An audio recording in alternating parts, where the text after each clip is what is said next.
ফুটপাথে গান গাইছিলেন British pop তারকা Ed Sheeran. হঠাৎই পুলিশ এসে বন্ধ করে দেয় তার গান। রবিবার এমনই ঘটনার সাক্ষী থাকলো বেঙ্গালুরু। আর তারপর থেকেই সমাজ মাধ্যমে বিষয়টি নিয়ে ক্ষোভ প্রকাশ করেছেন শিল্পীর অনুরাগীরা। এই মুহূর্তে কনসার্টের জন্য ভারতে রয়েছেন এড। শনিবার বেঙ্গালুরুতে তিনি কনসার্ট করেন। রবিবার সন্ধ্যায় বেঙ্গালুরুতে দ্বিতীয় অনুষ্ঠান করেন শিল্পী। তার আগে সকালে চার্চ স্ট্রিটে হঠাৎই ফুটপাথে গান গাইতে দেখা যায় তাকে। পরনে সাদা T shirt, half pant, guitar নিয়ে মাইক হাতে শেপ অফ ইউ গানটি গাইতে শুরু করেন শিল্পী। তারপরেই সেখানে ভিড় জমা হতে শুরু করে। উপস্থিত মানুষ শিল্পীর গানের সঙ্গে গলা মেলাতে শুরু করেন। দিব্য চলছিল চমকপ্রদ সঙ্গীতানুষ্ঠান, কিন্তু তাল কাটে পুলিশ।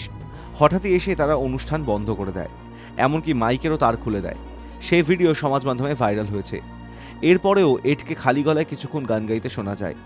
অনুরাগীদের একাংশের মতে পুলিশ এডকে চিনতে পারেননি, তাই তারা অনুষ্ঠানে বাধা দেয়। অন্য একাংশ দাবি করেছে রাস্তায় অনুষ্ঠানের জন্য প্রয়োজনীয় অনুমতি ছিল না, তাই পুলিশ তাদের যথার্থই কাজ করেছে। তবে পাশাপাশি কেউ কেউ দাবি করেছেন কোনো শিল্পীকে গান গাইতে এইভাবে পুলিশের বাধা দেওয়া উচিত নয়। গত বছর ভারতে কনসার্টে বিপুল সাড়া পেয়েছিলেন। চলতি বছরও ভারতে অনুষ্ঠান করতে এসেছেন ব্রিটিশ পপ তারকা এড শিরান। অনুষ্ঠানের টিকিট নিয়ে ভক্তদের মধ্যে উন্মাদনা তুঙ্গে। বেঙ্গালুরুর পর শিলং এবং দিল্লিতে কনসার্ট করবেন এড।